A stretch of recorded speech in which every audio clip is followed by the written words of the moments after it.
तो ये लीलाएं जो हैं अलग अलग प्रकार की लीला है, और इसमें हमेशा जो इस लीलाओं में जो है जो गोप और गोपियां हैं उनको तो आनंद उधर ही मिल रहा है, इंस्टेंट आनंद उनको मिल रहा है। और बाद में जब हम सुनते हैं, देखते हैं या पढ़ते हैं तो हमें भी जो है आनंद प्राप्त होता है, हम भी उसका आस्वादन करते हैं। तो एक बार जो गोप है, सभी जो गोप बालक है, गोपगण है, वो कृष्ण को बोलने लगे, कृष्ण तो हमेशा हम झगड़ा करते रहते हैं, और हमेशा वो राधा रानी जो है वो बोलती है हम श्रेष्ठ हैं, हम श्रेष्ठ हैं, हम ताकतवर हैं, हम हमेशा जो है तुम लोगों को हरा देते हैं। तो आज हो जाए, आज कुछ भी हो, आज देखते हैं कि इनके पास शक्ति है और हम शक्तिवान हैं कि वो शक्तिमान है। तब कृष्ण बोले ठीक है चलो करते, क्या करना क्या है लेकिन। तो फिर गोपालक सोचने लगे ऐसा कौन सा गेम खेले कि हम जीत जाए। अभी देखिए, अभी अगर हमको जीतना है तो हम ही अपने हिसाब से जो है गेम जो है चूज करेंगे। जैसे महाभारत का हमने देखा कैसे जो शकुनी मामा है, उन्होंने जो दूध क्रीड़ा है वो उन्होंने क्या किया था, चूज किया था। तो यहाँ पर जो है सब गोपालक बोलने के देखो वो सब तो लड़कियां हैं, स्त्रियां हैं, लड़कियां हैं, कुमारियां हैं, तो हम क्या करते हैं कुश्ती खेलते हैं उनके साथ। बोले कुश्ती, कृष्ण बोले वो तैयार होंगे क्या। तो हम बोलेंगे तो चैलेंज देंगे तो होना ही पड़ेगा उनको, क्योंकि वो खुद को ज्यादा ही जो है शक्तिवान समझते हैं। बोले ठीक है तो चलो जाओ उनको चैलेंज दो। जब वो चैलेंज देने लगते हैं, बोलते कि आज हम सब कुश्ती खेलेंगे। तो राधा रानी और जो बाकी लोग हैं बोले ठीक है नो प्रॉब्लम, हम भी तैयार हैं चलो। तब फिर राधा रानी किसके साथ कुश्ती खेलेगी, ऑब्वियसली कृष्ण के साथ कुश्ती खेलेगी, और बाकी जो गोपियां हैं वो सब गोपियां जो है गोप बालक के साथ कुश्ती खेलने लगे। तो ऐसे ही कुश्ती होने लगी। तो सबसे पहले बोले ठीक है, तो सब बोले कि पहले जो है हमारे लीडर का होने दो, बाद में हम खेलते हैं। तो ऐसा जो सबने सोचा, क्योंकि सबकी इच्छा है कि जो है राधा और कृष्ण इनके बीच में जो हो रहा है लीला वो देखने की इच्छा है। अगर देखिए सोचिए, अगर एक साथ सब कुश्ती खेलते हैं तो क्या होगा ना, कृष्ण और राधा रानी का जो है वो कुश्ती खेल, वो जो भी खेल है वो देख नहीं पाएंगे, और जो बाकी गोप बालक और गोपगण है वो जो कुश्ती करेंगे वो ये दोनों देख नहीं पाएंगे। तो इसलिए सब बोलते हैं ठीक है सबसे पहले जो है लीडर खेलेंगे, जो इधर के हमारे लीडर है कृष्ण है और आपके लीडर है राधा रानी है। तो आप ये दोनों जो है आप अब ये कुश्ती करेंगे। तो दोनों जो अखाड़े में आ जाते हैं, अखाड़े में आ जाते हैं तो इधर पूरा चेयरअप करते हैं, जो को बोलते हैं come on, come on Krishna come on, हम ही जीतेंगे, चिंता मत करो हम ही जीतेंगे। तो ऐसा जो है उसको पूरा एकदम चेयरअप करते हैं, और कृष्ण एकदम पूरा जैसे है ना जो पहलवान होता है पूरा एकदम ऐसा जो है उनका जो स्टाइल होता है अंदर जाने के बाद, तो वो जो है ऐसा जो अपना ये रहता है थाई पे और बाजू पर जो है वो हाथ मारते हैं और ऐसा दिखाते हैं कि हम भी पहलवान हैं। तो ऐसा कृष्ण जो है ऐसा कर कर वो अखाड़े में चले जाते हैं, और उधर से राधा रानी आती हैं, और उधर जो गोपियां हैं वो भी राधा रानी को चेयरअप कर रहे हैं, और राधा रानी डरो मत, इनको तो ऐसे ही हम हरा देंगे। तो दोनों जगह से जो है जोरदार एक दूसरे को चेयरअप कर रहे हैं, और इधर से कृष्ण अंदर जाते हैं, उधर से राधा रानी आती हैं और कृष्ण और नजदीक आते हैं और नजदीक आते हैं, और जब बहुत ही नजदीक आते हैं तो राधा रानी जो है अपनी जो भ्रुकुटियां हैं इसके ऊपर करती है, ऊपर करती है ऐसे, तो कृष्ण जो है पर ढेर हो जाते हैं, बेहोश हो जाते हैं, हाथ भी नहीं लगाया, राधा रानी ने कृष्ण को हाथ भी नहीं लगाया, सिर्फ भ्रुकुटी जो है ऊपर कर दी, उससे ही कृष्ण ढेर हो गए, सभी वहां पर हार गए। तो ये जो है कुश्ती की लीला जो है यहाँ पर पता चलता है कि शक्तिमान जो है उनसे भी उनकी शक्ति ज्यादा पावरफुल है। तो कृष्णा जो है लीला कर रहे हैं जिसके कारण जो है आनंद आए, अन्यथा अगर कृष्ण जो है किसी को भी हरा सकते हैं, लेकिन यहाँ पर ऐसा नहीं है, क्योंकि जो राधा रानी है वो कृष्ण के वश में है, वो यहाँ पर ये दिखाना चाहते हैं। तो आगे जो अलग अलग आचार्य जो विश्वनाथ चक्रवर्ती ठाकुर चर्चा करते हैं कि जो राधा रानी है वे जो है वो भक्त को भी सेवा करती हैं, तो भक्त जो है उसे बहुत प्रिय है। कभी कभी जो है कृष्ण जल्दी नहीं आएंगे, लेकिन राधा रानी जल्दी आती है अपने भक्तों की रक्षा करने, भक्तों का जो ख्याल रखने के लिए राधा रानी आती है। तो एक बार जो है रूप गोस्वामी जो है वो इच्छा करते हैं कि अपने बड़े भाई जो सनातन गोस्वामी हैं, गुरु भी हैं और बड़े भाई भी हैं, तो उनको खीर खिलाने की इच्छा हुई। वे वैष्णव है तो वैष्णव है तो दूसरे वैष्णव की सेवा करने की इच्छा होती है और होना ही चाहिए, तो उसमें हमें कंजूसी नहीं करना चाहिए।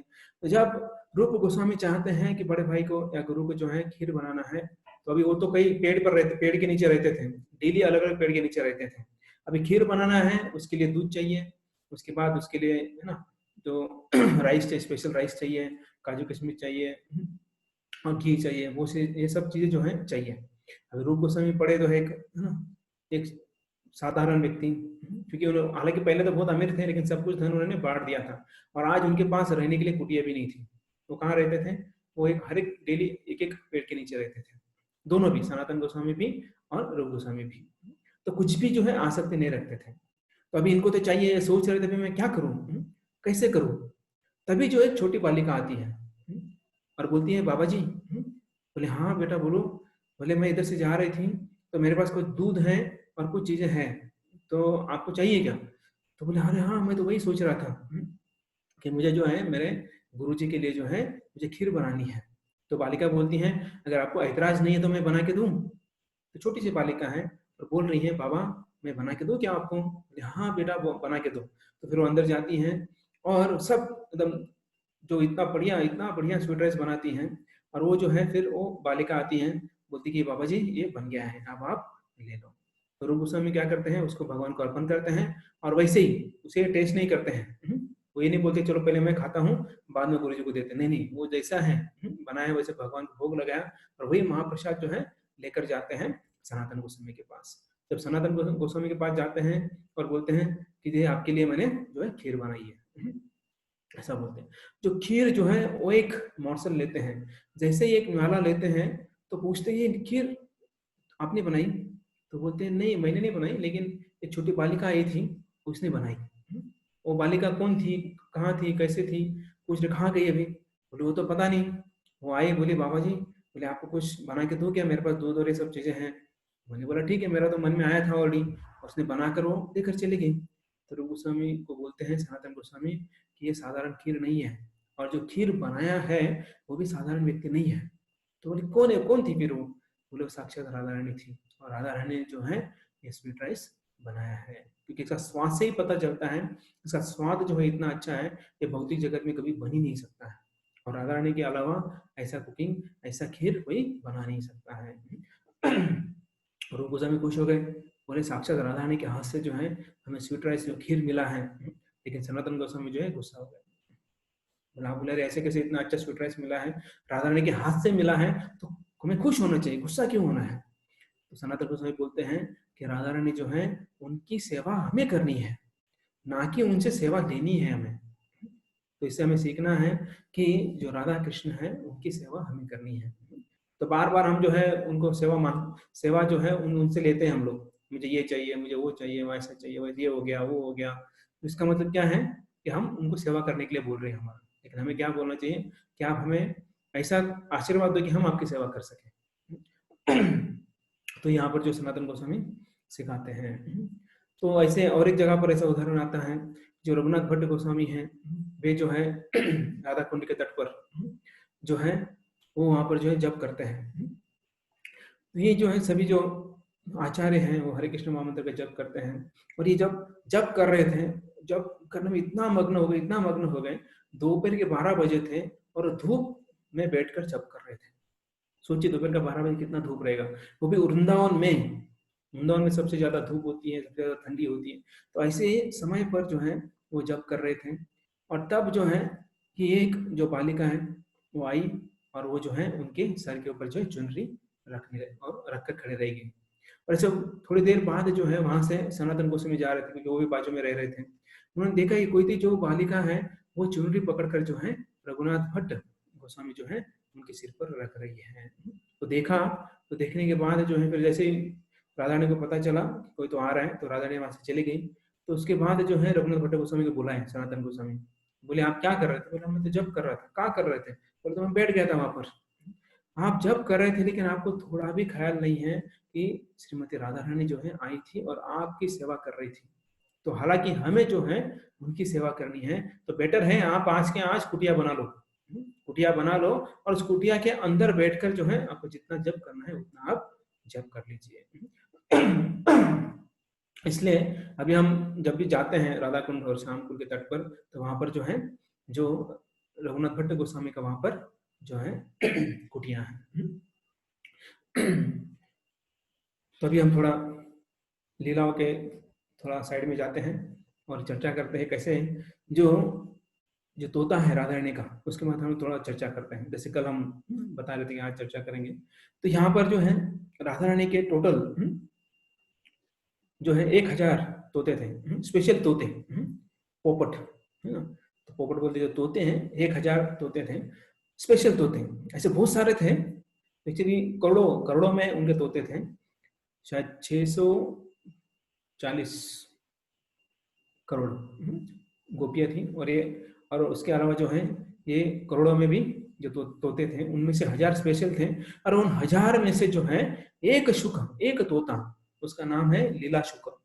ये लीला शुक जो है बहुत ही महत्वपूर्ण था और बहुत ही स्पेशल था, ये जो सबसे फेवरेट तोता था राधा रानी का। और ये शुक जो है दोनों का, राधा और कृष्ण, जो राधा रानी और कृष्ण है इन दोनों का भी वो बहुत फेवरेट था। और शुक क्या करता था, जाकर जो कृष्ण है उनके उंगलियों पर बैठ जाता था, और उनके उंगलियों पर बैठकर जो है क्या बोलता था, कृष्ण को राधा रानी के बारे में बताता था। और ऐसा होने के बाद कृष्ण और जो तोता है इनका बहुत अच्छा जमने लगा। सोचिए, जैसे है ना, कुछ सालों पहले कबूतरों का इस्तेमाल करते थे चिट्ठियां भेजने के लिए, है ना, वो चिट्ठी लेके जाता था, पता नहीं अभी होता है कि नहीं, पहले होता था ऐसा। तो वैसे जो है उसके पहले तोते जो है वो, अगर हम देखेंगे ब्रज में, गोलोक में, जो ये तोते जो है वो मैसेंजर का काम करते हैं, गुप्तचर का काम करते हैं। तो हर एक चीज जो है वो तुरंत जो जाकर जो है वृंदा देवी को बताते हैं, क्योंकि वृंदा देवी जो हेड मैनेजर होती है, मेन मैनेजर होती है, तो उनको जो है ये सब जो तोते हैं उनको रिपोर्ट करते हैं कि कहाँ क्या चल रहा है। और अभी कृष्ण और जो राधा रानी और कृष्ण है अभी वहां जाने वाले कहाँ तक पहुंचे हैं, तो हर एक पल पल का जो है वो मैसेज देते हैं। और उनमें से जो है ये लीला शुक जो है, ये सुखदेव गोस्वामी जो है यहाँ पर आए हैं, वो जो है वो स्पेशल थे, और हमेशा जो है वो राधा और कृष्ण के बहुत ही नजदीक थे। और हमेशा जो है कृष्ण के पास जाते थे, राधा रानी के बारे में बोलते थे, और कृष्ण को क्या चाहिए वही चाहिए, कि कृष्ण जो है हमेशा राधा रानी के बारे में सुनना चाहते हैं। तो ऐसा होने के बाद फिर बहुत बार जो है वो जो तोता है वो अपना काम छोड़ के वो कृष्ण के पास से रहने लगा, और इसके कारण क्या होने लगा, राधा रानी जो है वो थोड़ा नाराज होने लगी, बोले तोते को, ये तोता हमारा है, तो हमारा सेवा करना चाहिए। कहाँ जाके बैठ जाता है, वो जाके कृष्ण के पास बैठ जाता है। सोचिए ना, अगर कोई मालिक है, उसका एम्प्लॉय है, एम्प्लॉय मालिक का काम छोड़ के वो किसी और का काम कर रहा है, तो मालिक तो गुस्सा ही होगा ना। तो वैसे जो है राधा रानी इधर गुस्सा हो गई, तो बोले ये तोते को थोड़ा बुलाना चाहिए, लेकिन अभी कंप्लेंट करे तो किसको करें, क्योंकि अगर कृष्ण को करेंगे तो वो मानेंगे नहीं। और जो हमेशा फिर ललिता विशाखा आ गई, बोले हाँ राधा रानी तुम ना सही बोल रही हो, ये कृष्ण ने क्या करते हैं, जब भी हमसे कुछ लेके जाते हैं ना वापस देते ही नहीं है, इसका रिटर्न पॉलिसी नहीं है इसके पास, जो भी लेके जाते हैं वापस देते ही नहीं है, मांग तो लेते हैं लेकिन रिटर्न करने का कुछ ध्यान ही नहीं रहता इन्हें। तो बोले ठीक है, फिर वो बोलती है चलो यशोदा मैया को ना हम कंप्लेंट करते हैं।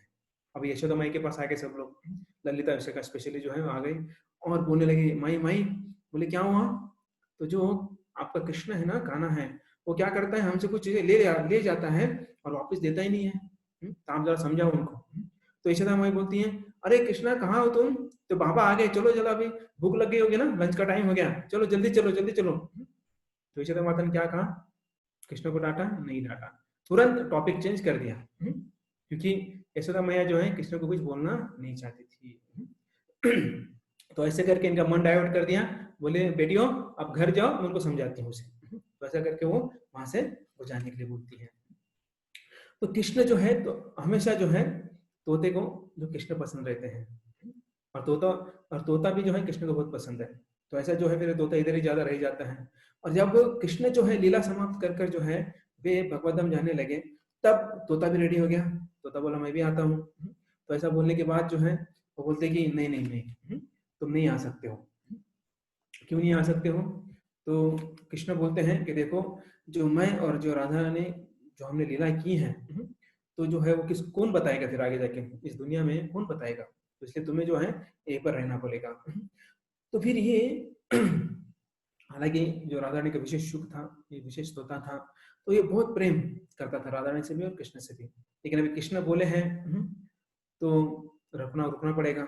और अभी जो राधा और कृष्ण के जो लीलाएं हैं ज्यादातर किसको पता रहेंगे, तोते को ही, क्योंकि तोता जो है अगर जाकर उनके उंगलियों पर बैठ जाता है, तो इतना उनका जो है नजदीकी संबंध है, तो इसके अलावा किसी का नहीं था। तो इसलिए कृष्णा चाहते थे कि ये तोता जो है इस भौतिक जगत में रहकर क्या करना चाहिए, उसे जो लीलाएं हुई थी वो लिखकर दूसरों को बताना है।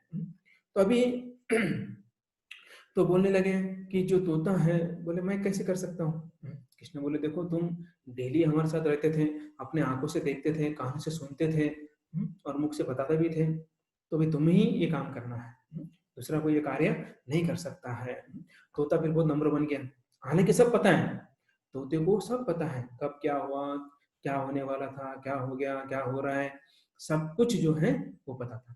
लेकिन तोता बहुत ही नम्र है और बोलता है कि देखिए मेरे पास तो ऐसा कुछ साक्षात्कार नहीं है और मैं योग्य भी नहीं हूँ, लेकिन अगर मैं आपकी लीलाएं जो है अगर किसी साक्षात्कारी पुरुष से सुनता हूँ तो फिर मैं क्या करूंगा, उसको मैं दूसरे को बताऊंगा। सोचिए, अभी जो है हालांकि बहुत ही नम्र है, हालांकि सब कुछ सुना है, लेकिन यहाँ पर जो है वो अपना ईगो, अपनी महानता यहाँ पर बिल्कुल नहीं बोल रहे हैं। तो बोले कि मेरे में ऐसा कुछ शक्ति नहीं है, तो आप अगर कोई बोलता है तो और उनके सुनकर जो है मैं क्या करूंगा, दूसरों को बताऊंगा। तो ये बहुत महत्वपूर्ण है। तो हमें भी क्या करना चाहिए, जो साक्षात्कारी व्यक्ति हैं उनसे सुनना चाहिए, ना कि हमें अरे गहरे से सुनना चाहिए। ये बहुत महत्वपूर्ण है कि हमें हमेशा योग्य व्यक्ति से ही सुनना चाहिए, ना कि जो भी मिलता है उसे सुनना है, ये गलत बात है। तो फिर ये हालांकि कहने योग्य जो है वो बहुत इंपॉर्टेंट है कि जो हम कहते हैं वो कहाँ से सुनते हैं, कहाँ से पढ़ते हैं, बहुत महत्वपूर्ण है। सिर्फ शास्त्र पढ़कर बोलना जो है इतना जो है पावरफुल नहीं रहता, इतना फिर वो इफेक्टिव नहीं रहता है जितना हम साक्षात्कार हमारा बताते हैं या फिर किसी साक्षात्कारी व्यक्ति से सुनकर जब हम बताते हैं तो उसका जो है परिणाम होता है और दूसरे के जीवन में परिवर्तन होता है। अगर हम उदाहरण लें तो श्रील प्रभुपाद का उदाहरण ले सकते हैं हम लोग। श्रील प्रभुपाद जो है जो बोलने लगे, बोल रहे थे, हालांकि उनकी भाषा जो है वो बंगाली थी और बंगाली भाषा जो है और उसमें इंग्लिश बोल रहे हैं, और ये कुछ पता नहीं कितने लोगों को समझ में आया उधर। तो बहुत सारे प्रभुपाद के शिष्य बोलते हैं कि हमको समझ में नहीं आता था, लेकिन हम प्रभुपाद को देखकर जो भक्त बन गए। ऐसे बहुत सारे भक्त हैं कि सिर्फ हम उनको देखकर हम भक्त बन गए। तो ऐसे बहुत सारे जो हैं जो साक्षात्कारी व्यक्ति हैं उनका संग मात्र ही लव मात्र साधु संग सर्व सिद्धि। तो मतलब अगर ऐसा कोई साक्षात्कारी पुरुष होता है, उनका लव मात्र मतलब एक निमिष अगर संग प्राप्त होता है तो व्यक्ति भक्त बन जाता है। तो शुक्र जो है उन्हें पता चलता है, जो तोता है उसे पता चलता है कि कैलाश पर्वत पर जो है शिव जी जो है, जो महादेव जो है वो अपनी पत्नी पार्वती को जो है श्रीमद् भागवत का वर्णन कर रहे हैं। तो वहां पर भागवत कथा चल रही है। जैसा पता चला तो सुखदेव गोस्वामी वहां जाते हैं। तो वो सोचते हैं कि भी मैं जो एक महान साक्षात्कारी, महान विभूति जो है, महादेव जो है, उनके मुख से मैं जो अभी कथा सुनने वाला हूँ, तो बहुत खुश हो गए, बहुत अच्छा फील करने लगे, बहुत अच्छा अनुभव वो करने लगे हैं। तो फिर वो जो है वहां चले जाते हैं और वहां जाने के बाद जो है वो देखते हैं कि अभी शुरू होने वाला है कथा, और कथा शुरू होने वाला है। तो कथे जब कुछ शुरू होता है तो उसके पहले नॉर्म्स होते हैं, टर्म्स एंड कंडीशन होते हैं, तो रूल्स बताते हैं ना, जो गेम शुरू हो रहा है, कुछ हो रहा है। जैसे हम प्रवचन के पहले भी बोलते हैं कि सबका मोबाइल जो है साइलेंट में रखो, जो ऐसे कुछ नॉर्म्स होते हैं। यहाँ पर भी शिव जी ने पार्वती को बताया था।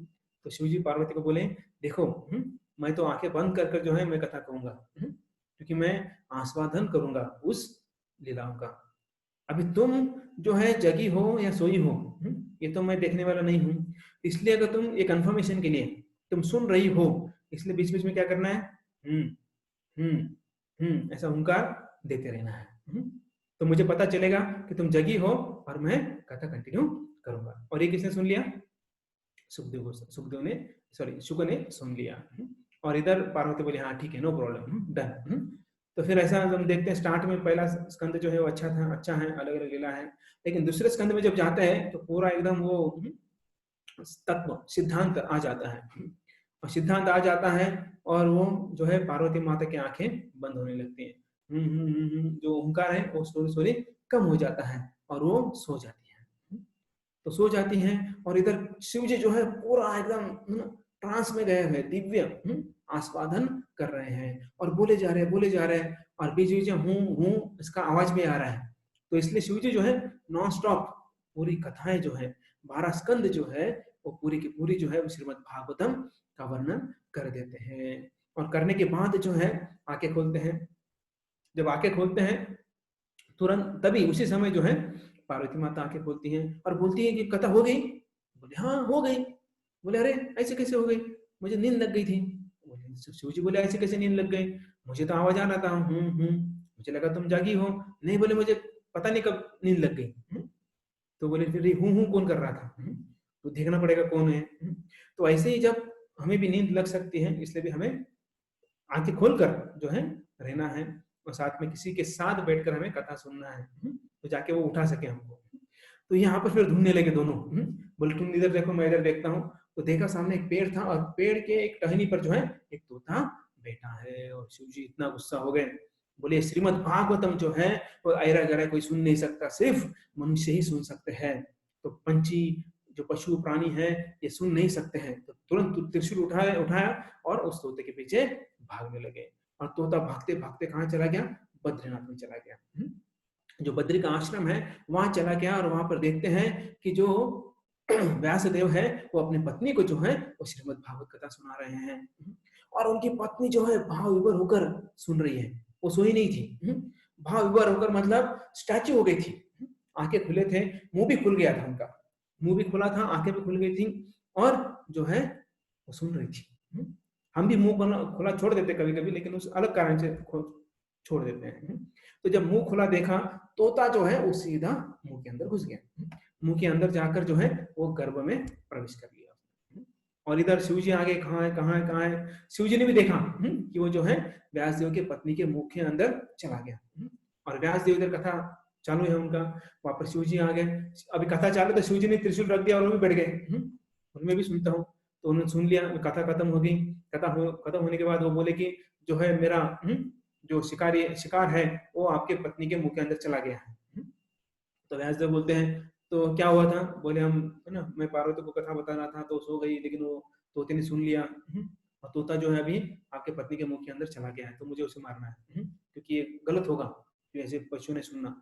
तो व्यासदेव बोलते हैं देखिए कि अगर ये जो श्रीमद् भागवत कथा है, भगवान के बारे में अगर कोई भी सुनता है तो वो अमर हो जाता है।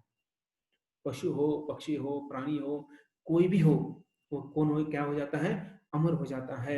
वो जन्म मृत्यु के चक्कर से निकल जाता है, और उसे कोई डर नहीं रहता है। तो ऐसा जो है ये बोलते हैं। तो ऐसा बोलने के बाद तो अभी शिव जी बोले क्या कर सकते हैं, अभी कुछ नहीं कर सकते, अमर हो गया, मैं मार भी नहीं सकता हूँ। तो सुखदेव गोस्वामी जो है उन्होंने पूरे भागवत में एक भी बार राधा रानी का नाम लिया नहीं।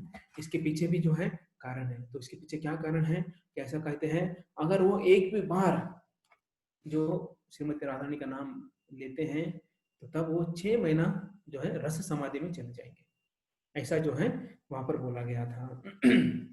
इवन जो परीक्षित महाराज कभी जब बोल रहे थे तभी भी वो जो है कभी भी वो बोले नहीं। और ये परीक्षित महाराज को पता था कि अगर सुखदेव गोस्वामी अगर एक बार भी राधा रानी का नाम लेते तो 6 महीने के लिए रस समाधि में जाएंगे। अभी परीक्षित महाराज के पास कितना दिन थे? सिर्फ 7 दिन थे, और 7 दिन में उनको पूरा भागवत सुनना है। अगर उसमें से अगर गलती से अगर राधा रानी का नाम आ जाता है तो जो सुखदेव गोस्वामी कहाँ जाने वाले थे? समाधि में जाने वाले थे। इसलिए परीक्षित महाराज ने साथ में पूरे ढोल ताशा वाले सबको लेके आए थे। जैसे गणपति में बजाते हैं ना ढोल ताशा, बेचारे गणपति को डिस्टर्ब करने के लिए बजाते हो, बात लगे। लेकिन यहाँ पर जो है सुखदेव गोस्वामी जो है उनको उठाने के लिए, अगर वो इनके समाधि में चले जाते हैं तुरंत जो है ये उठाकर ये करते हैं। ऐसा एक बार हुआ भी था जब वो ब्रह्म मोहन लीला हुई थी, तब जो है 1 साल बीत गया था। और उस समय जो जो गोपालक है बोले अजय अजय, एक अभी गांव भी है ऐसा अजय नाम का। तो इसका मतलब क्या, आज ही हुआ है, आज जो है उस बकासुर जो अजगर है उसका जो है वध हुआ। तो ऐसा नहीं हुआ, 1 साल हो गए थे। तब ये सुनकर जो है वो सुखदेव गोस्वामी समाधि में चले गए थे। तब जो है तुरंत परीक्षित महाराज बोले चलो बजाओ जोर से। तो बजाकर जो है वापस सुखदेव गोस्वामी को अपने नॉर्मल जो है स्थिति पे लेके आए थे। तो ये राधा रानी का हृदय क्या है? श्रीमद् भागवतम। जो राधा भाव है वो पूरा श्रीमद् भागवतम में है। और उसके और सोचिए सुखदेव गोस्वामी ये बोल रहे हैं और किसके बिना? राधा रानी के नाम बिना। सोचिए जिसका बारे में बोल रहे हैं और जिसका हृदय है उनका नाम लिए बिना जो है वो क्या कर रहे हैं? बता रहे हैं। तो सोचिए कैसे, मतलब कैसे कंट्रोल कर पाएंगे अपने आप को। हम किसी के घर पे जा रहे हैं और उनका नाम भी नहीं ले रहे हैं, किसको मिल रहे हैं और उनका हम नाम भी नहीं ले रहे हैं। तो ऐसा जो है बहुत मुश्किल हो जाता है जब ऐसा होता है। तो ये इसके आगे हम देखेंगे कि जो आराधना, तो आराधना मतलब क्या है? तो कौन कर सकता है आराधना? सिर्फ राधा रानी। राधा रानी आराधना सिर्फ कृष्ण की होती है, और इसके अलावा किसी और की आराधना नहीं होती है। और वो कौन कर सकती है? सिर्फ राधा रानी ही कर सकती है। और जो बाकी देवी देवता होते हैं उनकी पूजा उपासना होती है, लेकिन आराधना सिर्फ एक की होती है। वो कौन है? कृष्ण की होती है। और वो कौन कर सकते हैं? वो सिर्फ राधा रानी कर सकते हैं। तो ये जो है और हमें भी कर सकते हैं, हम भी कर सकते हैं। तो बोलेंगे अरे सिर्फ राधा नहीं कर सकते हैं, फिर हम कर सकते हैं कैसे? हम अंश मात्र कर सकते हैं और राधा रानी पूरी तरह से कर सकते हैं। तो इसका मतलब क्या है कि जो राधा रानी है जो है वो कृष्ण की आराधना कर सकती है। तो कृष्ण एक बार जो है वो सब गोपियों को छोड़कर सिर्फ राधा रानी के साथ हो जाते हैं। मतलब सभी गोपियों को छोड़ देते हैं और कृष्ण जो है राधा रानी को लेकर वो कहीं और जाने लगते हैं। तो ऐसे जब जाने लगे तो सब गोपियां जो है उनको थोड़ा बुरा लगा कि अभी हमें कृष्ण का संग नहीं मिलेगा। सोचिए अगर ऐसा कोई होत करता है हमारे साथ, तो हमारे अंदर ज्वाला जो है वो अग्नि भड़क जाएगी। कोई पति जो है अपनी पत्नी को छोड़कर किसी और के साथ जाता है तो कैसे लगेगा? अग्नि भड़क जाएगी। तो यहाँ पर जो है सभी गोपियां, हालांकि पत्नियां नहीं है, गोपियां जो है जो प्रेम करती है कृष्ण के ऊपर, जो जान से प्रेम करती है, लेकिन वो जो है उनको छोड़कर कृष्ण जो है राधा रानी को वो लेके जाते हैं। तो इसका मतलब क्या है? अभी गोपियों के अंदर ईर्ष्या आ गई? बिल्कुल नहीं। गोपी के अंदर ईर्ष्या का एक जो है अंश मात्र भी नहीं था। तो लेकिन हालांकि ये जाने के बाद जो है वो गौरव करने लगे, गुणगान करने लगे उनका, कि वो देखने लगे दोनों के चरण चिन्ह, देखने लगे दोनों कहाँ जा रहे हैं, और उनके चरण चिन्ह को फॉलो करते करते करते जो है वो भी उनके पीछे पीछे जा रहे हैं। तो ये जो है भगवत धाम का लक्षण है। जो भगवत धाम में रहते हैं, जब जो सही भक्त हैं उनका ये लक्षण है कि वो कभी भी किसी के प्रति ईर्ष्या नहीं रखते हैं, कुछ भी हो। किसका प्रमोशन हो, किसका कुछ हो, किसका गुणगान हो, किसी ने ज्यादा सेवा किया, किसी ने कुछ उसका ज्यादा लाभ हुआ, फिर भी वो जो है ईर्ष्या नहीं करते हैं। तो उसे बोलते हैं कि गोलोक कॉन्शियस, भगवत धाम चेतना बोलते हैं, कृष्ण भावना बोलते हैं उसे। तो ये जब उनके पीछे पीछे जा रहे हैं, देख रहे हैं कि कुछ देर बाद जो है क्या हो रहा है कि दोनों के चरण चिन्ह नहीं दिख रहे हैं, सिर्फ एक के दिख रहे हैं। जो राधा रानी है उनके चरण चिन्ह नहीं दिख रहे हैं, और सिर्फ कृष्ण के चरण चिन्ह देख रहे हैं। और कृष्ण के चरण चिन्ह कैसे दिख रहे हैं? वो थोड़ा गहरे दिख रहे हैं। अभी वो सोचने लगे अभी गहरे हैं मत, इसका मतलब क्या है? राधा रानी को उन्होंने गोद में लिया है, कृष्ण ने राधा रानी को गोद में लिया है। और थोड़ी देर जाने के बाद जो है चरण चिन्ह जो है वो रुक गए, और रुक गए और आधे ही चरण चिन्ह दिखने लगे, आधे और गहरे। जैसे हम देखते हैं अगर है ना, प्रेस करते हैं हम, जैसे अगर किसी मिट्टी में है या बालू में है, तो वहां पर जब प्रेस करते हैं हम अपने पैरों को, तो क्या होता है वहां पर जो है एक गहरे हो जाते हैं और साइन बन जाता है। तो जो है फिर उन्होंने देखा कि वो सोचने लगे कि यहाँ पर जो है ना कृष्ण जो है क्या कर रहे हैं, राधा रानी को उठाकर जो है पेड़ पर चढ़ा रहे होंगे और टहनी के ऊपर जो है कुछ तोड़ने के लिए बोल रहे होंगे। तो ऐसा जो है गोपी चर्चा कर रही है एक दूसरे के साथ। तो ये जो है ऐसा जो है यहाँ पर जो गोपियां बिना ईर्ष्या के जो है राधा और कृष्ण के बारे में चर्चा करते रहते हैं। तो हमें ऐसे ही जो है इनके प्रति, इनके चरणों में प्रार्थना करना चाहिए हमें भी, कि हमारे अंदर जो ईर्ष्या है वो बिल्कुल ना रहे, किसी के प्रति हो, घर में हो, बाहर हो, कि कोई भी हो, तो उनके प्रति हमारे अंदर ईर्ष्या नहीं होना चाहिए। तो श्री प्रभुपाद कहते हैं कि राधा और कृष्ण एक है, वो अलग है फिर भी एक है। राधा कृष्ण जो है वो एक है, अलग है और एक है।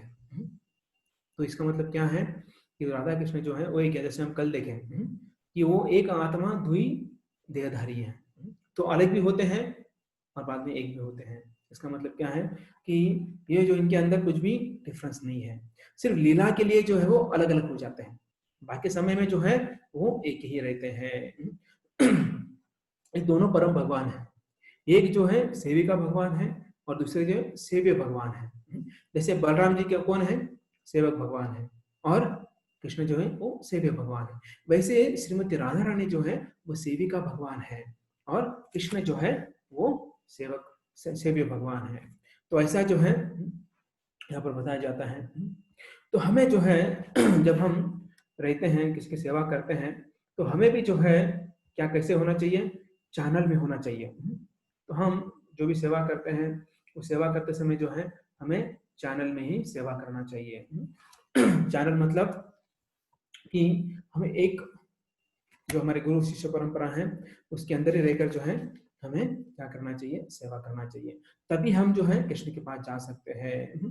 तो हमें गुरु आश्रय, तो गुरु आश्रय लेना है, क्योंकि गुरु जो है वो परंपरा में होता है और वही हमें भगवान के पास लेके जा सकते हैं।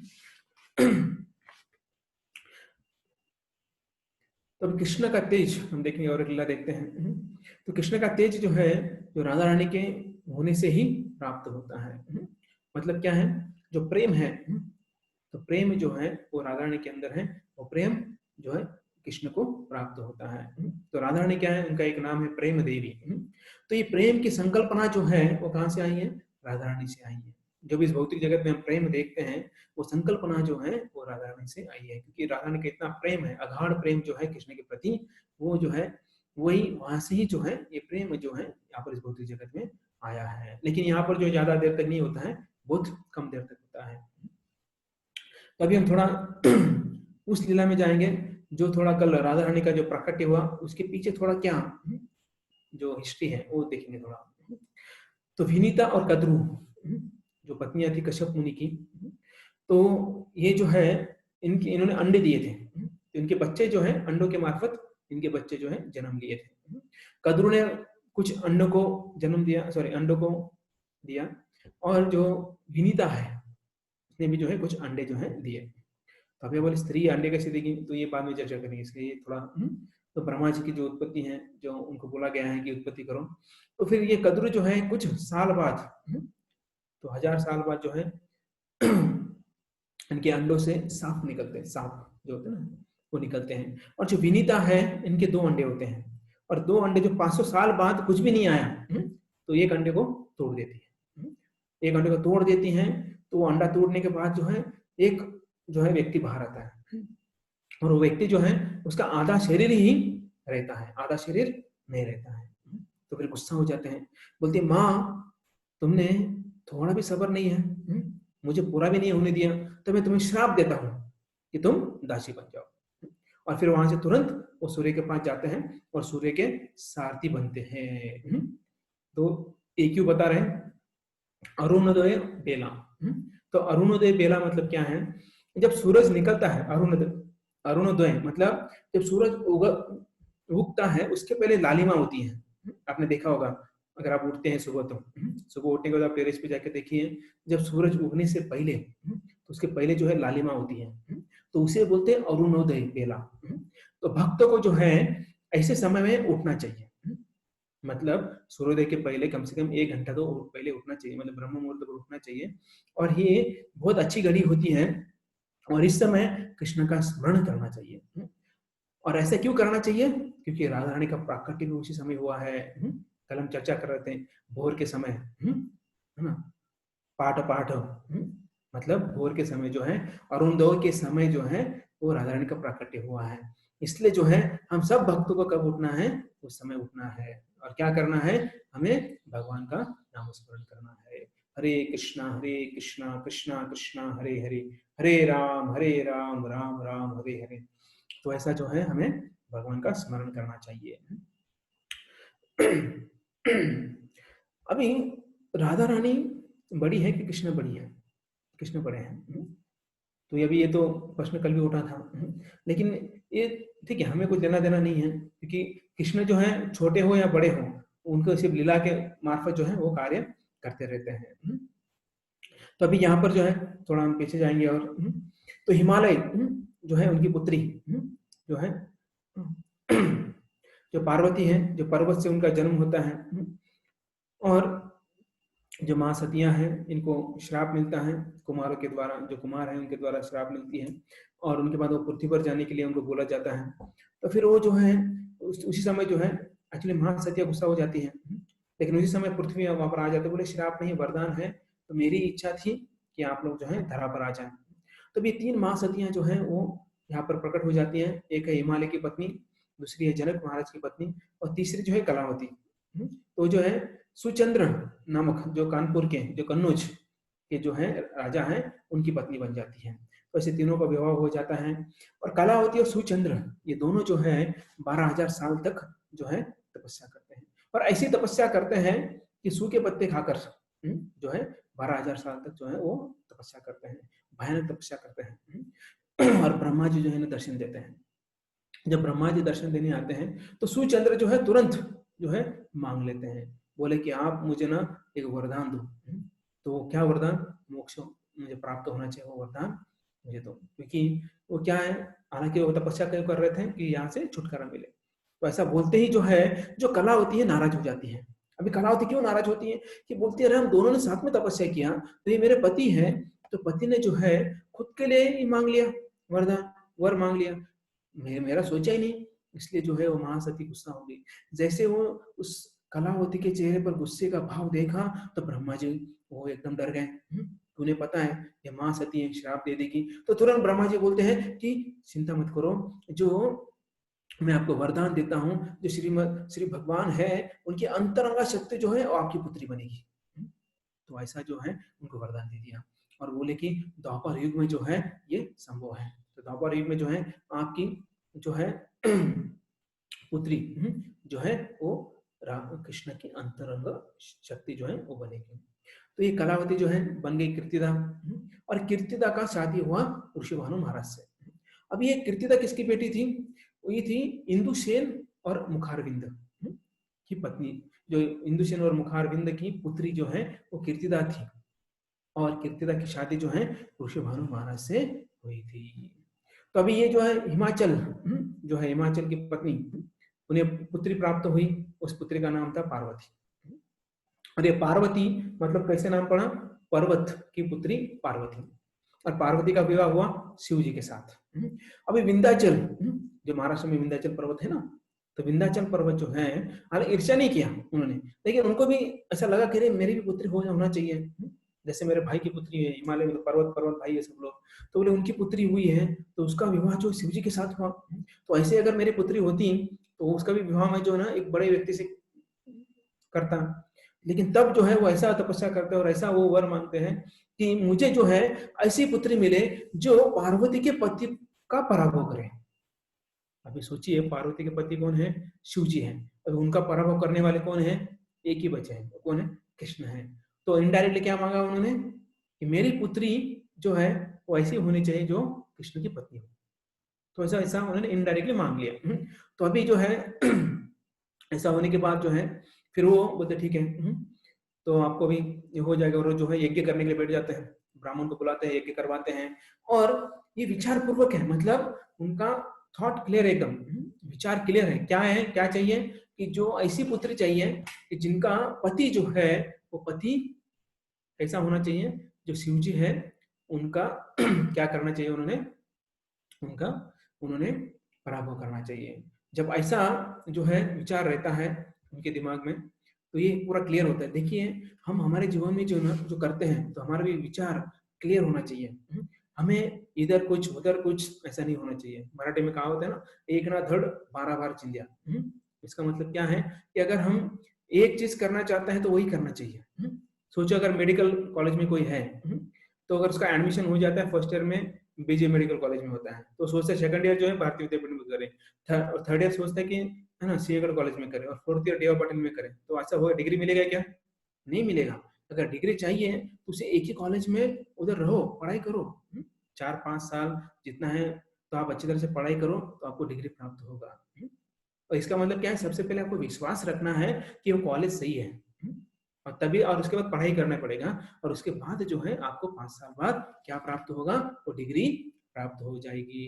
तो यहाँ पर जो है जो विंध्याचल है, तो विंध्याचल क्या सोच रहे हैं कि उनका थॉट प्रोसेस जो है कंप्लीटली क्लियर है, कुछ भी डाउट नहीं है उनके मन के अंदर, कि उनको पता है कि मैं ऐसा करूंगा तो ऐसा होगा ही होगा। तो ऐसा ही हमारा क्लियर होना चाहिए। जब हम भक्ति में आ जाते हैं तो हमें भी जो है एक के साथ, एक गुरु के साथ, एक काउंसलर के साथ हमें रहकर जो है भगवत धाम जाना है। अगर हम बार बार अगर बदलते रहेंगे या अपने माइंड को हम अगर इधर उधर भागाते रहेंगे तो हम भी भागते रहेंगे। तो क्या बोला जाता है, जन्म के बाद मृत्यु के बाद जो है जन्म मृत्यु के इसमें हम फंसते जाएंगे, और ऐसे पता नहीं हमें कितने जन्म लेना पड़े तब जाके हम भगवत धाम जा सकते हैं। तो यहाँ पर जो विंध्याचल है उनका कंप्लीटली क्लियर था, थॉट प्रोसेस क्लियर था कि एक ही विचार था कि मुझे जो है ऐसी कन्या चाहिए जिसका पति कृष्ण हो, और जो है जो शिव जी को परास्त करे। तो यज्ञ करते हैं, यज्ञ से उन्हें 2 कन्या प्राप्त होती हैं, एक जो है राधा रानी, दूसरी चंद्रावली। तो ये 2 जो है कन्या प्राप्त हो जाती है। सोचिए अभी ये जो है सनसनी खबर थी, पूरे विश्व में, पूरे ब्रह्मांड में सनसनी खबर थी कि ये विंध्याचल जो है उन्होंने ऐसा प्रण लिया है, ऐसा यज्ञ कर रहे हैं कि वो जो है उनकी पुत्री प्राप्त हो और उस पुत्री का पति ऐसा हो जो शिव जी को पराजित करे। सोचिए साधारण बात नहीं थी। जैसे आजकल जो है ना वो सोचते हैं वो नया मोबाइल कब आएगा, उसका नोटिफिकेशन आते रहता है, जैसे आ जाते लोग तुरंत पढ़ते हैं उसके ऊपर। तो सेम जो है सनसनीखेज खबर जो है यहाँ पर सबको पता चल गई थी कि वो 2 पुत्रियों का जन्म हुआ है, और ये खबर गई किसके पास, कंस के पास। कंस असुर है, और असुर जो है उसने सुना था जो कन्या का पति होगा वो किसको डिफीट करेगा, वो शिव जी को डिफीट करेगा। और कंस ने क्या सोचा अपनी टेढ़ी बुद्धि से, असुर बुद्धि से, कि मैं ये कन्या के साथ विवाह करता हूँ। अब विवाह तुरंत नहीं कर पाएगा, जब वो विवाह लायक हो जाएगी तब जाके उसका विवाह होगा, तभी उसको पकड़ कर लाना पड़ेगा, है ना, तभी जाके। हालांकि देखिए ये असुर जो है ऐसे कुबुद्धि के होते हैं, हालांकि इन्हें सब आशीर्वाद कहाँ से प्राप्त हुए, शिव जी से प्राप्त हुए, और अभी क्या सोच रहे हैं, शिव जी को मारना है। इसका मतलब क्या है, असुर किसी के नहीं होते हैं। असुर मतलब सिर्फ वो है ना, कंस, हिरण्यकशिपु और रावण, ये असुर नहीं है। आज कलयुग में असुर जो है वो अच्छा खासा दिखते हैं, डिसेंट दिखते हैं, लेकिन वो किसी के नहीं होते हैं। दल बदलू होते हैं, सामने एक बोलते हैं, बाजू में एक बोलते हैं, या दूसरे में झगड़ा लगा देते हैं।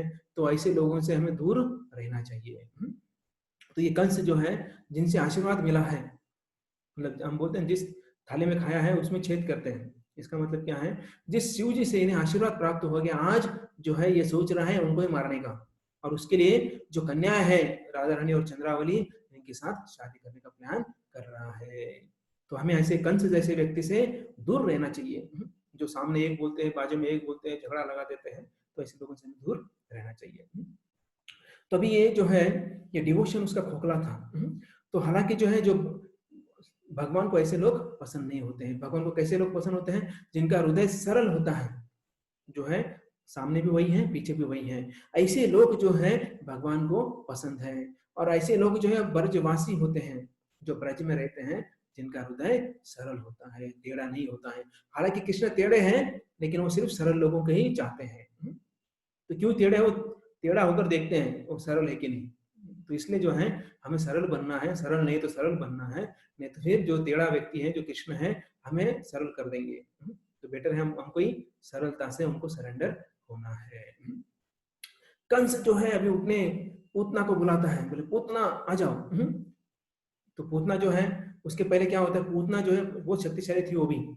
तो इनका उनका जमता नहीं था, कंस का और पूतना का जमता नहीं था, क्योंकि दोनों असुर हैं, दोनों अपना शक्ति दिखाना चाहते थे। तो पूतना ने अटैक किया था कंस के ऊपर, और कंस ने देखा वो शक्तिशाली है, तुरंत जो है उसको बहन राखी बांध लिया उससे, मेरे राखी बांध, में तेरा भाई तो मेरी बहन है आज से। और ये और फिर वो जो है क्या सेटलमेंट हो गया वहां पर भाई बहन का। तो बोले ठीक है भाई है, क्या मारना है, तो बोले ठीक है भाई। तो अभी क्या हो गया, उसको बहन को बुलाया उन्होंने। तो ये कंस बोलता है, देख बहन, तेरे को मैं अभी बढ़िया सा एक अच्छा आइडिया देता हूँ। क्योंकि पूतना जो है एक्सपर्ट थी, स्पेशलिस्ट थी, चाइल्ड स्पेशलिस्ट थी वो, बच्चों की जो है स्पेशलिस्ट थी। जब भी वो किसी बच्चों को देखती थी, नवजात शिशु को, तो उसका खून पीने में उसे बहुत आनंद आता था। तो फिर वो कंस को पता थे सब, उसका वीक वीक पॉइंट पता था। उसने बोला कि देखो अभी जो है ना विंध्याचल को 2 कन्याएं प्राप्त हुई है, और बहुत ही अच्छी है बोल रहे थे। तो मुझे क्या लगता है, तो उसे उठा कर लेके आ इधर, तुझे खाना है इधर आके खा। कंस ने क्या प्लान किया, इधर आने के बाद उसे मैं मना लूंगा न खाने के लिए। तो ऐसा जो है बोलता है, और पूतना को बोलते तुम जाओ। पूतने के बाद जो पूतना है उसको इतना शक्ति था, जो तिनका है, घास का तिनका है, तिनका डालने के बाद उसका जो है वो विमान बन जाता था, और विमान पर जो है उड़कर वो जाती थी। तो इतना खेचरी बोलते हैं, खेचरी मतलब खेचर, तो जो हवा में उड़ती है। तो ऐसे जो पूतना है वो खेचरी, उसके बारे में चर्चा करेंगे हम लोग जब पूतना के बारे में हम, है ना, पूतनावध के बारे में तब हम ज्यादा चर्चा करेंगे।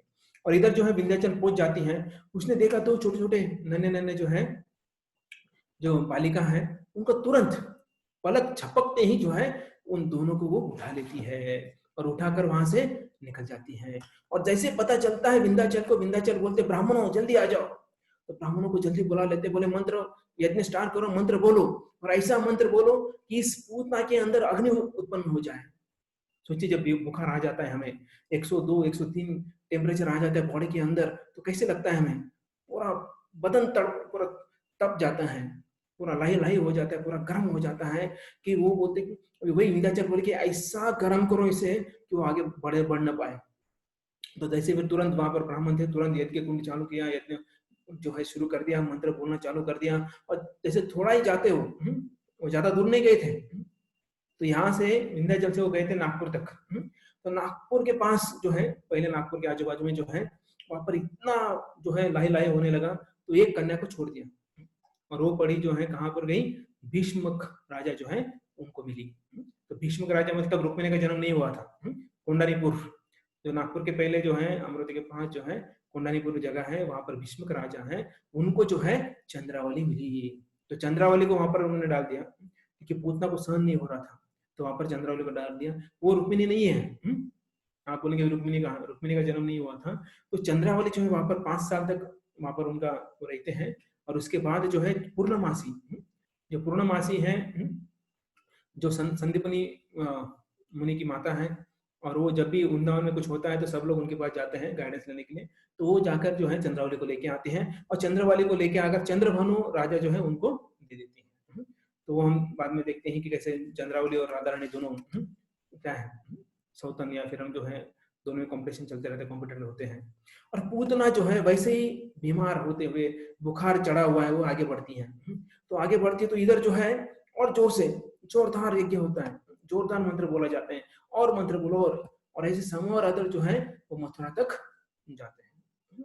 कौन, पूतना जाती है, वहां पर असह्य हो जाता है और यमुना में जो है दूसरी बालिका जो राधा रानी है उसको वहां पर डाल देते हैं। तो वो दिन था भाद्रपद शुक्ल अष्टमी थी। तो उस दिन जो है वो वहां पर डाल देते हैं। और तब जो है राधा रानी का उम्र था 345 दिन, 345 डेज, मतलब 1 साल भी पूरा नहीं हुआ था। तो ये इसके अनुसार जो है हम देखते हैं कि कृष्ण का जन्म कुछ दिनों पहले वो ऑलरेडी हो चुका था, 1 साल मतलब मुझे 1 साल होने लगा था। और ऋषभ भानु को जो है वो मिलती है, वो कथा हमने कल देखी थी। तो ऐसा जो है, जो राधा रानी के जो इसके पीछे जो है ऐसी कथा है। विंध्याचल की जो पुत्री है राधा रानी, वहां पर जो है यहाँ पर किसको मिलती है, वो ऋषभ भानु महाराज को मिलती है। तो अभी हम थोड़ा देखेंगे, थोड़ा अलग इसमें जाएंगे अभी, अलग अलग ये मुखराई गांव है, एक मुखराई करके गांव है। तो ये गांव जो है किसका है, जो जो राधा रानी है उनके दादी का गांव है। अभी विंध्याचल को छोड़ दीजिए, विंध्याचल को छोड़ दीजिए, जो ऋषभ भानु और कीर्तिदा है, तो ये कीर्तिदा की माँ मुखरा देवी, मतलब नानी, जो ये राधा रानी की नानी है, उसका नाम था मुखरा देवी। तो मुखरा देवी बहुत बूढ़ी हो गई थी, चिंता कर रही थी कि अरे मैं, अभी कीर्तिदा को कुछ बच्चे नहीं थे, और बच्चे नहीं तो, और किसी को भी लगता है ना, जो दादी है नानी है उनको लगता है बेटे को कुछ बच्चा हो तो मरने से पहले उसका मुख तो देखूं। आजकल कोई नाना नानी या फिर दादी होती है, वो बोलते नहीं बच्चों का शादी देखना है, तो इनके तो बच्चे हुए ही नहीं थे। तो वो सोच रहे थे कि अगर कोई बच्चे हो जाते तो मैं देख पाऊं, ऐसा जो है ये सोचते हैं। तो जब पता चलता है कि कीर्तिदा को एक पुत्री हो गई है, तो ये मुखरा देवी जो है इतनी खुश हो जाती, इतनी खुश। और हालांकि ये बहुत बूढ़ी रहती है, इसको ठीक से चलना भी नहीं आता है, घर के अंदर ही बैठी रहती थी, कोरोना के कारण नहीं, वो बूढ़ी थी इसी कारण घर के अंदर बैठी थी। और ये बैठी थी घर के अंदर, जब पता चला कि राधा रानी का जन्म हुआ, वो इतनी खुश हो गई, इतनी खुश हो गई, इतनी भाव विभोर हो गई, आंगन में आ गई। आंगन में देखा एक बैलगाड़ी का पहिया वहां पर है, तो बैलगाड़ी का पहिया उठाकर जो है घुमाने लगी। कौन, बूढ़ी, इसको चलना नहीं आता है, वो भाव विभोर होकर जो है उस पहिया को लेकर घुमाने लगी। तो ये फिर जो पहिया उठाकर घुमाने लगी और गोल गोल गोल गोल घुमाने लगी। और उसके और थोड़ी देर बाद जो है वो क्या करने लगी, वो दिए लेके आई, घी के दिए लेके आई, और वो जो है पहिया है उसके ऊपर लगाया उसने, सब पहिए के ऊपर जो है दिया लगाया, और दिया जो जो पहिया है वो लेकर घुमाने लगी। तो ये जो है घुमाकर सिर्फ घुमाने ही नहीं, उसके बाद जो डांस करने लगी। एक बूढ़ी औरत वो ये बैलगाड़ी का जो पहिया है, आपने देखा होगा, आप में से बहुत सारे गाँव गाँव के हैं, तो बैलगाड़ी का पहिया जो है हम आजकल तो उठा भी नहीं पाएंगे, इतना हेवी रहता है। और वो भी एक स्त्री ने, वो भी वृद्ध स्त्री ने उठाया, उसके ऊपर जो है दिए लगाए, और दिया जो लगाने के बाद उसे घुमाकर डांस करने लगी। तो सोचिए, और ये देखकर जो है आजू बाजू वाले सब पड़ोस वाले आ गए, और वो बोले क्या हुआ, अरे मुखरा देवी क्या हुआ क्या हुआ, बोले मैं नानी बन गई। बोले क्या हुआ, बोले कीर्तिदा को पुत्री हो गई। तो वो भी सब लोग जो है आजू बाजू पड़ोस आस पड़ोस, उसने उन्होंने भी क्या किया, जो पहिया मिला उसको उठाया, अगर नहीं मिला तो वो बैलगाड़ी का निकाल के लेके आए, और सब लोग वहां पर जो है वो डांस करने लगे। उसे कहते हैं चरकुला डांस, चरकुला नृत्य। ये जो है उस जगह पर होता, अभी भी होता है।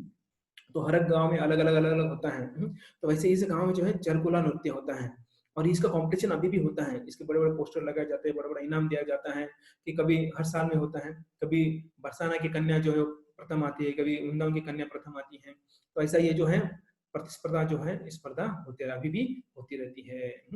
और कई जगह पर कंस का मेला होता है, हर साल कंस का मेला होता है। कंस का मेला मतलब कंस की प्रतिमा जो है उसको ले जाते हैं और उसको जला देते हैं मथुरा में। तो ऐसे जो है अलग अलग जो है कार्य होते हैं। मेला तो पहले से फेमस है। तब ये जो है चरकुला नृत्य जो है मुखरा गांव में से ये वहां पर कंपटीशन होता है, मतलब सब लोग उधर जाते हैं ये खेलने के लिए। वो पहिया होता है, पहिया के ऊपर दिया लगाना है, उसको घुमाना है, घुमाते घुमाते डांस करना है। हमें भी अभी वो उतना हेवी पहिया नहीं रहेगा, तो ये थोड़ा पतला रहेगा, लेकिन वहां पर जो है ये कंपटीशन होता है, और इनाम भी बहुत सारा मिलता है।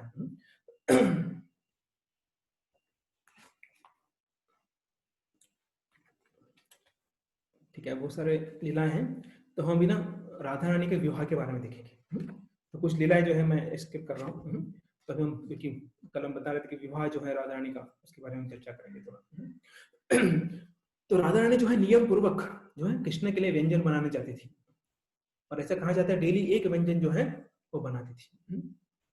और एक दिन जो है बहुत सारे व्यंजन बना लिए, और बहुत सारे व्यंजन, और इतने बढ़िया बढ़िया व्यंजन बनाए। तो यशोदा माता इतनी खुश हो गई, इतनी खुश हो गई, बोलेगी उसके, और यशोदा माता के मन में ऐसा सा विचार आ गया, अगर ऐसे मेरी बहू होती तो जो है हमेशा के लिए कृष्ण के लिए क्या बनाती, ऐसे व्यंजन बनाती। तो ऐसा जो है यशोदा माता के मन में विचार आया, और ऐसे विचार आया, और यशोदा माता ने क्या किया कि मैं राधा रानी को अभी ही अपनी बहू मान लेती हूँ, और गई, थोड़ा हल्दी लिया, और हल्दी जो लेकर जो है वो राधा रानी के हाथ में लगा दिया। ये क्या शगुन होता है, ये हल्दी लग जाती है ना, मतलब शादी के पहले हल्दी लगती है, तो शादी बाद में होता है, तो अभी राधा रानी के हाथ में तो लगा दिया। और फिर तो राधा रानी आश्चर्यचकित हो गई, बोले माई आपने ये क्या कर दिया, आपने मुझे हल्दी लगा दी, अगर मैं भी कैसे जाऊं, मैं घर कैसे जाऊं, मैं बाहर कैसे जाऊं अभी, अगर मैं, मेरे सखियों ने देख लिया, गोपी ने देख लिया तो मुझे ताने मारेंगे।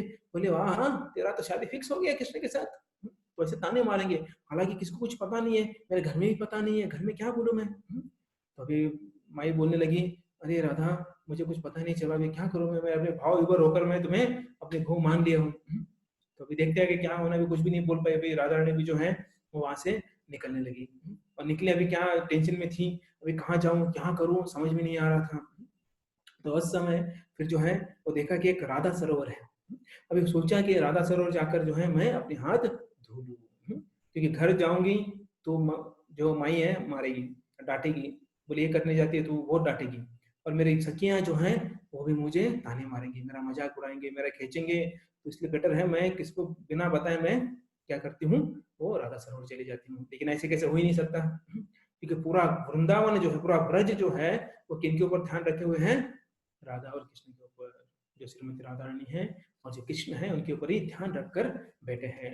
तो अब ये जा रही है, देखा, सब सखियों ने देखा कि राधा रानी गई है, और वो क्या कर रही है, अपने हाथ को धो रही है। अभी पीला, जो पीला कलर है वो धो रही है, धो रही है, इतना धो रही है कि उसका जो पीला कलर है शरीर का वो भी जो है उस कुंड के अंदर चला गया। और उस कुंड जो है पूरा जो एकदम क्लीन वाटर था वो कंप्लीटली क्या हो गया, पीला पीला हो गया, पूरा स्वर्ण हो गया। जैसे राधारानी का कलर है पूरा स्वर्ण हो गया। और जो उस जो सरोवर का नाम पड़ा पीली पुकुर, हमने देखा जब हम गए थे। तो पीली पुकुर जो है जो हम बरसाना जाते हैं तो स्टार्ट में ही जो पीली पुकुर रखता है। तो जब कृष्ण को पता चला कि राधा रानी नाराज हो गई, तो फिर जो है जो कृष्ण है दौड़ते दौड़ते दौड़ते गया राधा रानी के पीछे, लेकिन वो मिली नहीं। और फिर गोपियों को, जो गोप है उनको बोला, अरे राधा रानी को देखा गया, बोले हाँ बहुत नाराज है और वो यहाँ पर इस सरोवर में जो है हाथ धोकर चली गई है। और वो सरोवर के पास गए कृष्ण और देखा कि सरोवर जो है वो पूरा की पूरा पीला हो गया था। और फिर कृष्ण क्या करते हैं, वो सरोवर के अंदर चले जाते हैं। जब सरोवर के अंदर चले जाते हैं और फिर डुबकी मार के जब बाहर आते हैं तो सब गोप बालक देखते हैं क्या हो गया, कृष्ण जो है पूरा पीले हो गए हैं। तो सब गोप बालक बोलने लगे क्या हो गया, तुम तो राधा की तरह पूरा एकदम है ना हेमांग हो गए, गौरांग हो गए, गोरे गोरे हो गए, तुम सावले थे, हमारे काले कृष्ण थे, गोरे हो गए अभी। तो सब बोलने लगे कि हमें ऐसा नहीं चाहिए, हमें अपना सावला ही चाहिए, हमारा काला कृष्ण अच्छा है, हमें गोरा कृष्ण नहीं चाहिए। तो कृष्ण बोला ठीक है हो जाएगा। फिर वापस जो नंदगांव जा रहे थे सब बूंद बूंद टपक कर जो है पूरा वो गोरापन चला गया, वापस कृष्ण जो है सावले हो गए। तो अभी कृष्ण जो है ये अभी इनकी इच्छा पूरी कर रही है, किनकी, राधा रानी की इच्छा पूरी कर रही है। क्योंकि गोलोक में एक बार राधा रानी ने इच्छा व्यक्त नहीं की थी, लेकिन राधा रानी के मन के अंदर था कि मेरा विवाह जो है वो कृष्ण के साथ हो। तो ऐसी इच्छा जो है अभी यहाँ पर जो है कृष्ण जो है पूरी करने वाले हैं। और कृष्ण जो है अभी अभी वो छोटे थे, वो छोटे थे, और ऐसे छोटे बालक को, छोटे शिशु को नंद महाराज जो है अपने गोद में उठाकर जो है वो गाय चराने लेके जाते हैं। तो ऐसा फर्स्ट टाइम हुआ कि जो नंद महाराज जो है कि वो जो कान्हा को जो है, लाला को जो है वो अपने गोद में लेकर गाय चराने जाते हैं। और कितने गाय थे, 9 लाख गैया थी, और कान्हा भी साथ में थे। और फिर वो गए यमुना के किनारे जो है वो गए थे, और जो कान्हा है वो गोद में थे। कान्हा ने देखा कि आज बहुत अच्छा मुहूर्त है, शुभ मुहूर्त है, शुभ मुहूर्त, सावधान हो जाए आज, शुभ मंगल, सावधान हो जाए। और कौन सोच रहे हैं, कान्हा, लाला सोच रहे हैं। और लाला कितने बड़े हैं, गोद में है। गोद में रहकर क्या सोच रहे हैं, आज शादी करने का मन कर रहा है। ऐसा सिर्फ कृष्ण ही सोच सकते हैं, हम लोग नहीं सोच सकते हैं। कोई कोई तो अभी भी डरते हैं, 40 साल के बाद ही बोलते नहीं बाबा शादी नहीं करना है। कोई कोई बाद में पछताते हैं, कोई कोई जो है, जो यहाँ पर जो है छोटे बालक जो है, लाला जो है बोल रहे हैं भी शादी करना है, आज का दिन बहुत अच्छा है। और जो गोद में है, गोद में ऊपर देख रहे हो, किसको देख रहे हैं, इंद्र की तरफ देख रहे हैं। इंद्र को इशारा करते हैं, इंद्र अपना काम चालू कर, आज अच्छा मुहूर्त है, अच्छा दिन है, तुम अपना काम चालू कर दे। जैसे ही ऊपर इशारा किया, इंद्र ने जो है बड़ा तूफान भेज दिया, तूफान भेज दिया, बिजली कड़क रही है और थोड़ी देर में जोरदार बारिश होने लगी।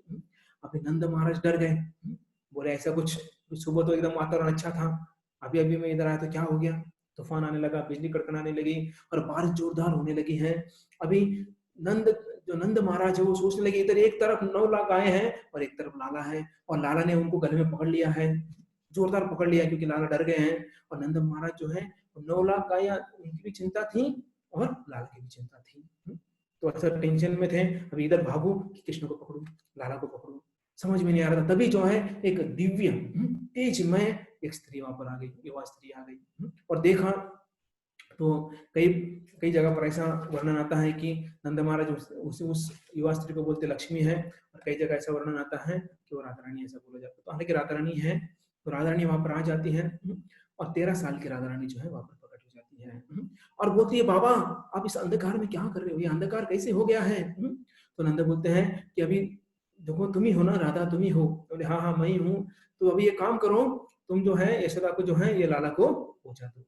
तो राधा ने बोलती है हाँ बाबा मैं माई को ये लाला को लेके जाती हूँ। तब जो है राधा ने बोलती है देखिए आपका सौभाग्य है कि आपने इतनी तपस्या की कि उस तपस्या का फल जो है आप जो है हम दोनों को एक साथ देख रहे हो। तो फिर वैसे वार्तालाप होता है, और अभी जो है बोलती कि नंद महाराज बोलते जल्दी लेके जाओ, बहुत बारिश हो रही है, तूफान आ रहा है। तो बोलते ठीक है। फिर अभी लाला जो है किसके गोद में है, अपने पत्नी के गोद में है। कौन, जो लाला जो है वो अपने पत्नी के गोद में है, पत्नी कौन है, राधा रानी है। राधा रानी अपने पति को गोद में लेके जा रही है। सोचो कैसा ये सिचुएशन है। तो ये जो चलते चलते भांडेरवन में आ गई, तो अभी जा रहे हैं यमुना किनारे से, भांडेरवन में आ गई। टोटल 122 वन उपवन है, उनमें से 12 इंपॉर्टेंट है, और उसमें से एक है भांडेरवन। और भांडेरवन में आ गए, और भांडेरवन के एक वट वृक्ष के नीचे जो है वो वहां पर आ गए। सुंदर बगीचा था वहां पर, जो है सेंटेड अगरबत्ती का सुगंध आ रहा था, धूप का सुगंध आ रहा था, और बैकग्राउंड म्यूजिक चल रहा था। जैसे शादी में होता है बैकग्राउंड म्यूजिक होता है, थोड़ा एकदम सूदिंग म्यूजिक जो है वहां पर था। और वहां पर जो है वो राधा रानी सोचती है कि पेड़ के नीचे थोड़ा रुकते हैं क्योंकि बहुत बारिश हो रही है। और जैसे पेड़ के नीचे रखती है तो बारिश गायब हो जाती है, शांत वातावरण हो जाता है। और जो है जो राधा रानी है वो जैसे रखती है, थोड़ा इधर देखती है, पीछे मुड़कर वापिस जो है इधर देखती है तो राधा रानी कृष्ण गायब हो जाते हैं।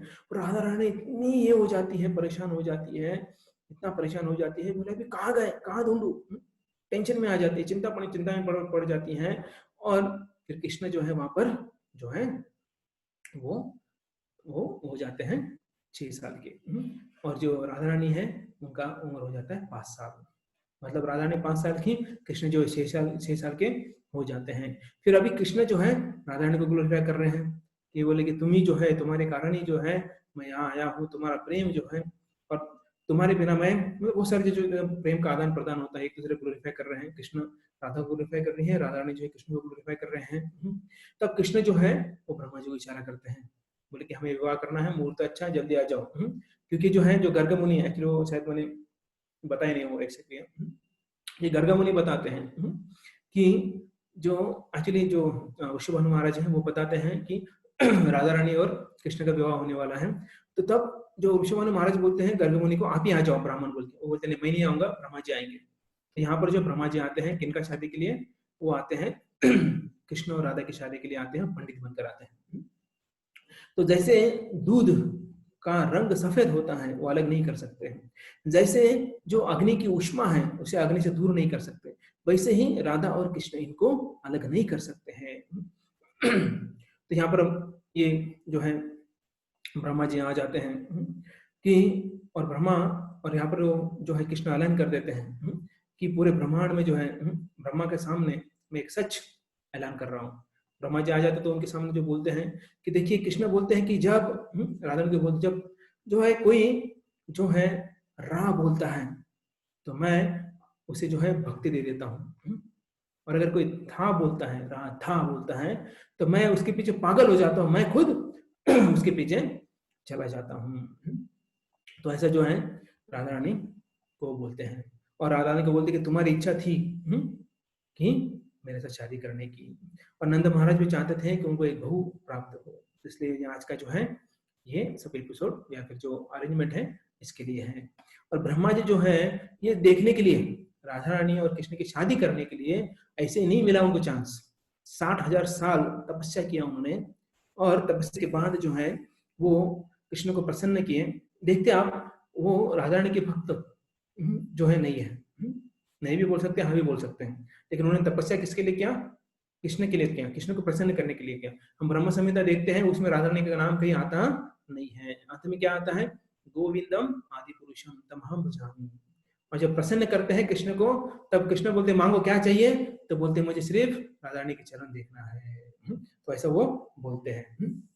तो बोलते ठीक है होगा, लेकिन कब, जब है ना हम लोग शादी होगा तब आपको बुलाएंगे, तब जो है आप क्या करो कि आप यहाँ आकर जो है चरण देख सकते हो।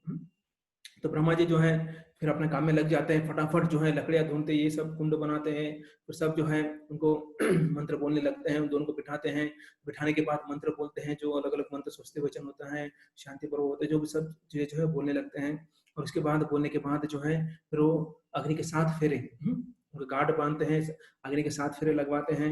उसके बाद उनको बिठाकर जो है कृष्ण का हाथ, राधा रानी का हाथ कृष्ण के हाथ में देते हैं, और फिर जो है वचन होता है, फिर मंगलसूत्र डाला जाता है। उसके बाद जो है यज्ञ समाप्त हो जाता है। यज्ञ समाप्त होने के बाद फिर जो है ब्रह्मा जी हैं, बोलते मैं पंडित हूँ, ब्राह्मण हूँ, मुझे दक्षिणा दे दो, ठीक है, उनका काम ही है दक्षिणा मांगना।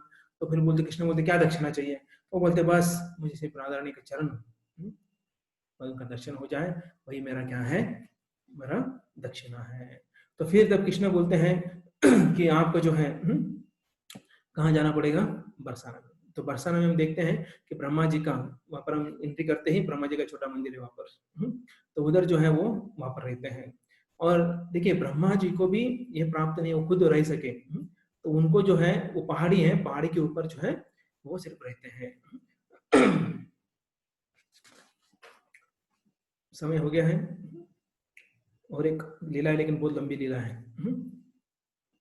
तो यहाँ पर हम, आप बताइए रुकना है कि और 10-15 मिनट जाना है आगे।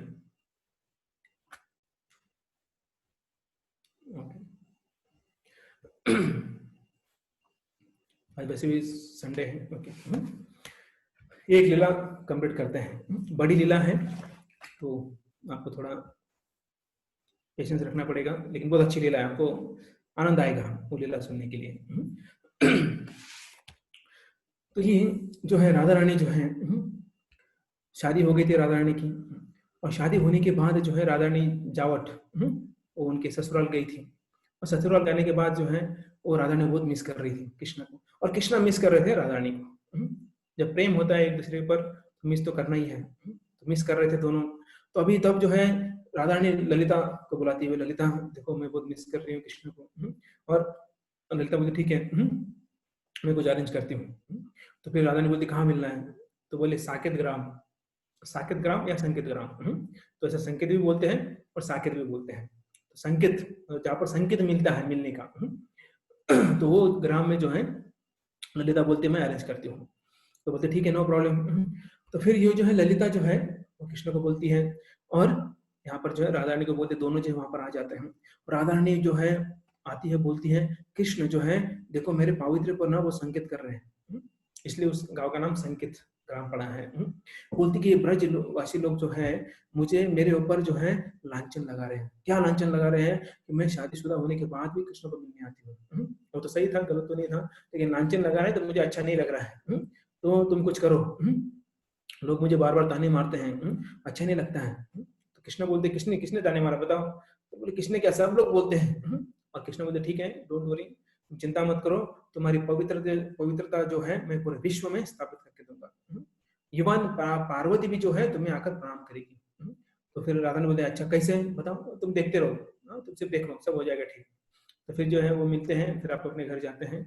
घर जाते ही कृष्ण को जो है बुखार आ जाता है, ज्वर आ जाता है, 103 104 जो बुखार आ जाता है, और बुखार उतरने का नाम ही नहीं ले रहा है। यशोदा माता टेंशन में है, बहुत अलग अलग प्रयास कर रही है, अलग अलग काढ़ा दे रही है, अलग अलग दवाई दे रही है, डॉक्टर को बुला रही है, लेकिन कुछ काम नहीं हो रहा है, कुछ भी नहीं हो रहा है। तो ऐसे जो नंद रानी जो है वो टेंशन में थी। थोड़ी देर बाद जो है वहां पर एक सांवले कलर के जो है वैद्य आते हैं, बूढ़े वैद्य हैं। बोलती है नंद रानी क्या हुआ, आप चाहे तो मैं जो है बचा सकता हूँ कान्हा को। बोले हाँ हाँ करिए करिए, बताइए क्या करना है, आप जो करना है करो, लेकिन कान्हा को इस दर्द से मुक्त करो। तो फिर जो है वैद्य बोलते हैं अगर कोई स्त्री 1000 छिद्र वाली मटका, जो मटका होता है उसके अंदर कितने छिद्र होने चाहिए, 1000 छेद होना चाहिए। और जो यमुना है, यमुना को पार करना है, कैसे पार करना है, जो बालों का जो पुल है उस पुल पर से चल के जाना है, और उधर से पानी भरना है और वापस आना है। और वो आने के बाद मैं उसमें से 3 बूंद लूंगा और उसे दवाई बनाकर जो है वो कृष्ण को दूंगा, तब कृष्ण ठीक हो जाएंगे। ऐसा बोलने के बाद यशोदा माता बोलती ऐसा कभी हो सकता है क्या, अभी इतने सारे छेद हैं, एक मटके के अंदर 1000 छेद है, उसमें से एक बूंद भी रहेगा, इम्पॉसिबल, ऐसे कैसे हो सकता है। तो फिर जो वैद्य बोलते हैं आपको ठीक करना है कि नहीं करना, हाँ बोले करना है करना है, तो ट्राई तो करते हैं ना, ठीक है। तो ऐसा बोलने के बाद नंद महाराज जो ऐलान कर देते हैं, पूरे ब्रज में ऐलान करते हैं, और जो कोई स्त्री, और इसमें क्या है पवित्र स्त्री, उसका कंडीशन क्या होता है कि वो स्त्री पवित्र होना चाहिए, पवित्र स्त्री होना चाहिए, और वही चल पाएगी, वही वो ला पाएगी, अन्यथा वो नहीं ला पाएगी।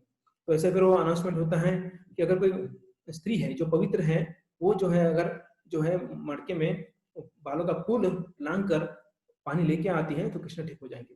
तो पूरा ब्रज जो है वो बोलता है, सब सभी गोपियां कभी स्त्रियां जो है बोलने लगती हैं कि मैं जाऊंगी मैं जाऊंगी मैं जाऊंगी। इवन जटिला कुटिला जो है वो भी आती है, पार्वती भी आ जाती है, सब लोग आ जाते हैं, और सब लोग जो है रेडी, और यशोदा माता भी रेडी हो जाती है।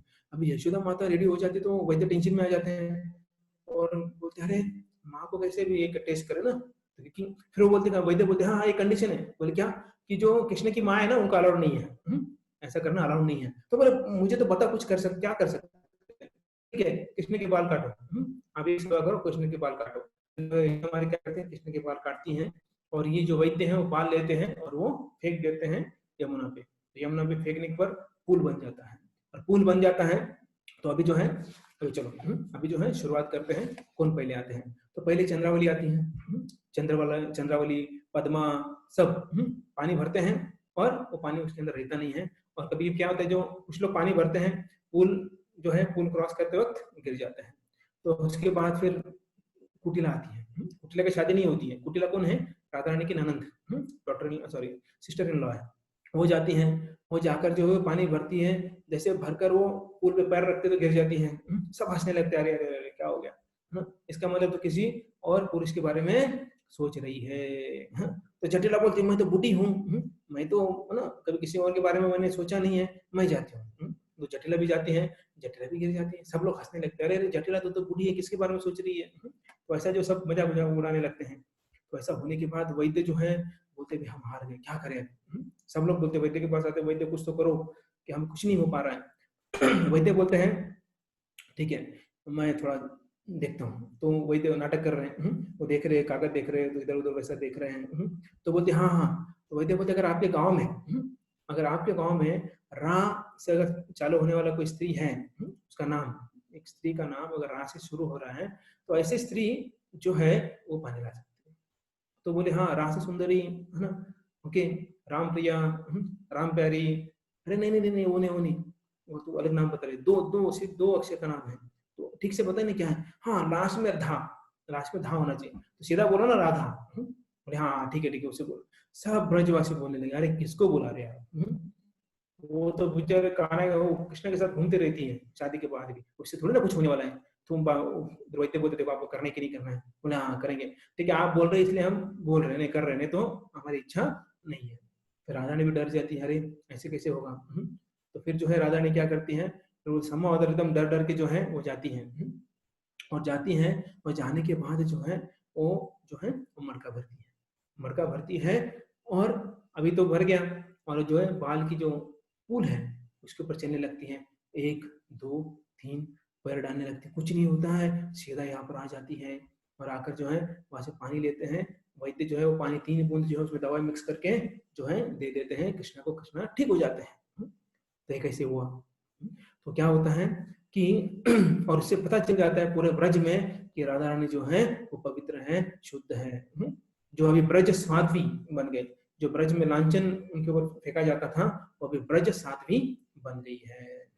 तो उसके बाद कभी किसी ने जो है राधा रानी है उनके ऊपर कभी लांछन नहीं लगाया। तो ये पॉसिबल कैसे हुआ। तो कृष्ण जो है वो सहस्त्र हाथ से जो है वो उंगलियां जो है हर एक जो है वो होल में डाले थे। और जब वो पुल से चल रही थी तो उन्होंने अपना स्वरूप जो है वो बढ़ा दिया था। इसके कारण जो है राधा रानी को कुछ हुआ नहीं, और राधा रानी जो है इस पार आसानी से आ गई। तो लीलाएं तो बहुत सारे हैं। तो यहाँ पर हम विराम देंगे। तो बाद में कभी हम बाकी चर्चा करते हैं। ठीक है।